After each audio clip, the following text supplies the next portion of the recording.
ചെറുപ്പക്കാർ പറ ഉസ്താദേ, കല്യാണാനോ കേൾക്കുന്ന രസമാണ്. പറയണോ വേണ്ടേ? പറയണ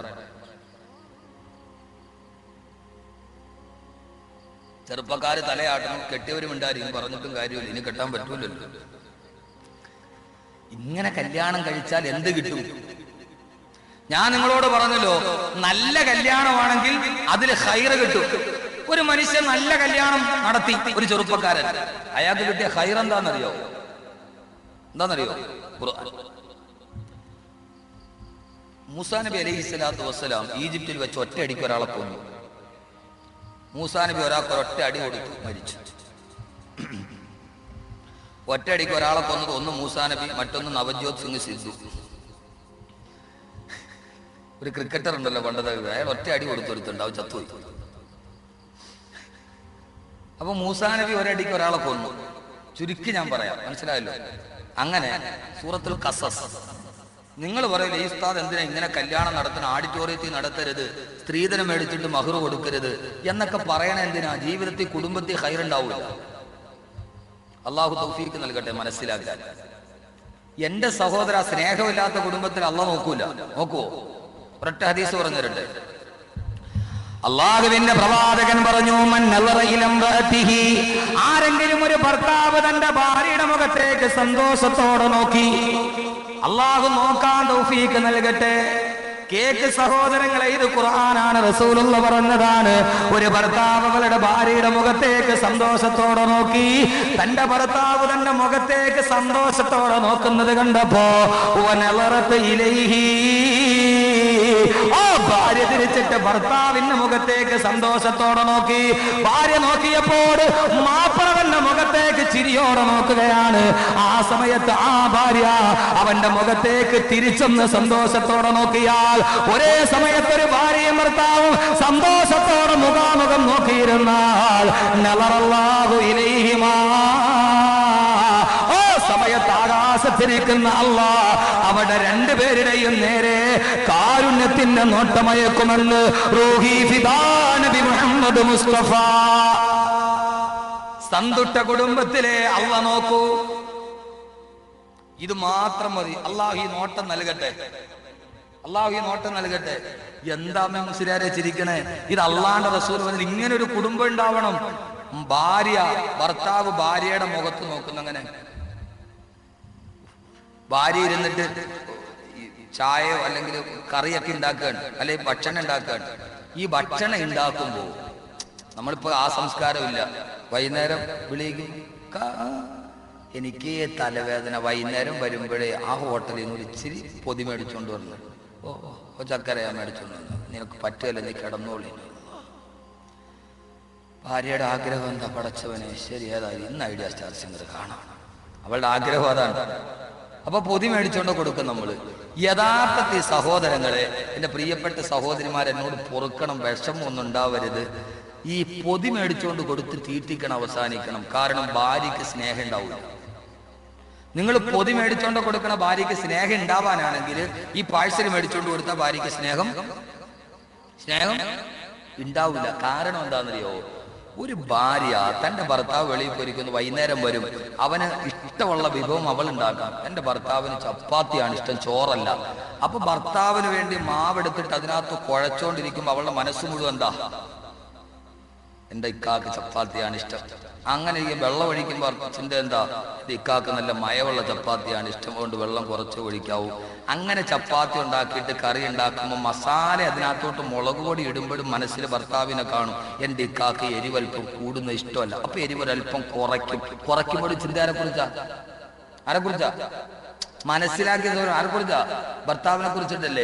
അവസാന കറിയൊക്കെ ഉണ്ടാക്കി എണ്ണ ഒഴിക്കേണ്ട ഭർത്താവിന് കൊളസ്ട്രോൾ ഉണ്ട്, എണ്ണ കുറച്ചേ ഒഴിക്കാവൂ. കുറച്ചൊഴിക്കുമ്പോൾ മനസ്സിലാരെ കുറിച്ചുള്ള ചിന്തയാ? ഭർത്താവിനെ കുറിച്ചുള്ള ചിന്തയാ. അവസാനം ഇറക്കാൻ നേരത്ത് ഉപ്പൊഴിക്കാൻ നേരത്ത് എന്റെ ഉക്കാക്ക് ഉപ്പ് കൂടുന്ന ഇഷ്ടമല്ല, അപ്പോഴും മനസ്സിൽ ചിന്ത ആരെക്കുറിച്ചാ? ഇക്കായെ കുറിച്ചിട്ടാണ്. അപ്പൊ കറി ഇങ്ങനെ ഇളകിക്കൊണ്ടിരിക്കുമ്പോഴും കറിക്കുള്ളിൽ കാണുന്ന മുഖം ആരുടെയാ? ഭർത്താവിന്റെ മുഖമാണ്. അങ്ങനെ ഇറക്കി വെക്കുമ്പോ അവള് കറി വെക്കുന്ന അരമണിക്കൂർ അവൾ കറിയിൽ ഉപ്പിടുമ്പോഴും മസാല ഇടുമ്പോഴും ഇതിടുമ്പോഴും അപ്പോഴൊക്കെ മനസ്സിലെ ചിന്ത ആരെക്കുറിച്ചാ? ഭർത്താവിനെ കുറിച്ചല്ലേ. അപ്പൊ ഈ പരസ്പരം ഓർത്തോണ്ട് ഇങ്ങനെ ഇരിക്കും. അവള് നമ്മളെ മറക്കുവോ? ഇരിക്കുവോ? ഇതിവള് കാലിമേ കാര്യം കയറ്റി അങ്ങേര് പായസലുമായിട്ട് വരും, വന്നാൽ തിന്നിട്ട് കിടന്ന് ഉറങ്ങട്ടു. ശരിയാണോ അല്ലേ? അപ്പൊ ഈ പാഴ്സൽ മേടിച്ചുകൊണ്ട് കൊടുക്കണ കാര്യം എന്ത് ചെയ്യണം? ഒരല്പം നിർത്തണം കേട്ടോ. നിങ്ങൾക്ക് എന്നോട് വിഷമമൊന്നും തോന്നരുത്. പടച്ചവൻ ഇങ്ങനെ വാതിനെ വിളിച്ച് ഇന്നലെ പറഞ്ഞൊക്കെ കൊള്ളാം, ഇന്ന് പറഞ്ഞ കൊള്ളത്തില്ല എന്ന് പറയരുത്. ഇതൊക്കെ ഒരു കുടുംബ ബന്ധത്തിൻ്റെതാണ്. ഒരു മാനസികമായിട്ടൊരു അട്രാക്ഷൻ ഉണ്ടാകും. കിടപ്പുമുറിയുടെ കട്ടിലൊക്കെ എല്ലാ കിടപ്പുമുറി കയറുമ്പോൾ ബെഡ്റൂമിന്റെ കട്ടിലൊക്കെ ആഴ്ചയിൽ ഒരു പ്രാവശ്യം തിരിച്ചു മറിച്ചൊക്കെ ഇടണം. കട്ടിൽ ഇന്ന് അങ്ങോട്ടായിട്ടെങ്കിൽ ഇങ്ങോട്ട് തിരിച്ചിടണം. കാരണം കിടപ്പുമുറി കയറുമ്പോഴേ നമുക്കൊരു മനസ്സിനൊരു എന്നും ഒരേപോലെ കിടന്നാൽ ഒരു ഇതുണ്ടാവില്ല. അപ്പൊ തിരിച്ചൊക്കെ മറിച്ചൊക്കെ ഇട്ട് വല്ലപ്പോഴും ഒരു പൂയൊക്കെ മേടിച്ചുകൊണ്ട് പോയി വല്ലപ്പോഴും ഒക്കെ പോകുമ്പോൾ ഇച്ചിരി മുല്ലപ്പൂവൊക്കെ മേടിച്ചുകൊണ്ട് കൊടുക്കും, കുഴപ്പമൊന്നുമില്ല. അള്ളാഹു നല്ല ബന്ധം നൽകട്ടെ. അള്ളാന്റെ റസൂല് പറഞ്ഞ ഭർത്താവ് ഭാര്യയുടെ മുഖത്തോട്ട് ഇങ്ങനെ സന്തോഷത്തോടെ നോക്കുന്നു. അവള് കറിയൊക്കെ ഉണ്ടാക്കുന്നത് തിരിഞ്ഞു നോക്കി കൊണ്ടാ എന്റെ ഭർത്താവ് എന്റെ മുഖത്തോട്ട് നോക്കുക സന്തോഷത്തോടെ. ഭർത്താവിന്റെ ചിന്ത എന്താ? അള്ളാഹുവേ, അവൾക്ക് തലവേദനയായിട്ട് എഴുന്നേറ്റ് വന്നിട്ട് എനിക്ക് വേണ്ടി അവൾ കറിയും ഭക്ഷണം ഒക്കെ ഉണ്ടാക്കുകയാണല്ലോ. എന്റെ ഭാര്യ, എനിക്ക് ഈ പെണ്ണിനെ കിട്ടിയത് അള്ളാഹുവേ എൻ്റെ ഒരു വലിയ ഖൈറാണല്ലോ അള്ളാഹുവേ എന്ന് സന്തോഷത്തോടെ അവളുടെ മുഖത്ത് നോക്കി ചിരിച്ചു. തന്റെ ഭാര്യ തിരിഞ്ഞു നോക്കിയപ്പോൾ ഭർത്താവ് തന്റെ മുഖത്ത് നോക്കി ചിരിക്കുന്നു. അവള് നേരെ ഭർത്താവിന്റെ മുഖത്ത് നോക്കിയിട്ട്, പടച്ചവനെ, എൻ്റെ ഇക്ക ഞാൻ ജോലി ചെയ്യണതിന്റെ തൊട്ടടുത്ത് വന്നിരുന്നിട്ട് എൻ്റെ മുഖത്ത് നോക്കിയിരിക്കാനുള്ള അല്ലാഹുവേ. അവളും പരസ്പരം ഒന്ന് മുഖത്ത് നോക്കി ചിരിച്ചാൽ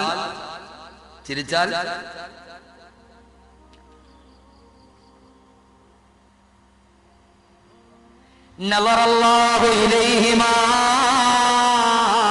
അല്ലാഹു അവരിലേക്ക് നോക്കുമെന്ന് ആദരവായ പ്രവാചകൻ നബി മുഹമ്മദ് മുസ്തഫ. ഈ മഹാസംഭവം നിങ്ങൾ അറിയുന്നുണ്ടോ? ഭാര്യയുടെ മുഖത്ത് നോക്കി ഒന്ന് ചിരിക്കുമ്പോ, തിരിച്ചൊരു പുഞ്ചിരി തിരിച്ച് സമ്മാനിക്കുമ്പോ അള്ളാന്റെ തിരുനോട്ടം വരുന്നത് നിങ്ങൾ അറിയുന്നുണ്ടോ? അള്ളാഹു തൗഫീഖ് നൽകുമാറാകട്ടെ. അള്ളാഹു തൗഫീഖ് നൽകുമാറാകട്ടെ. ഒത്തിരി പറയാനുണ്ട് ഇങ്ങനെ. പക്ഷെ ഭാര്യ ശരിയല്ലെങ്കിലോ അള്ളാഹ് മലക്കുകളെ പറഞ്ഞു വിടുമെന്നാണ് ആ ഭാര്യ ഭർത്താക്കന്മാരെ സന്ദർശിക്കാൻ. അള്ളാഹു തൗഫീഖ് നൽകട്ടെ. ഇനി വീട്ടിലിരിക്കുന്ന പെണ്ണ് ശരിയല്ലെങ്കിലോ കുറെ സഹോദരങ്ങൾ പറഞ്ഞു സ്ത്രീകളുടെ വേഷവിധാനം പറയണമെന്ന്. ഒറ്റ കാര്യം ഞാൻ പറയട്ടെ, പെങ്ങളെ തലമറയ്ക്കാത്ത പെണ്ണിന്റെ ജീവിതത്തിൽ സമാധാനം ഉണ്ടാവില്ല.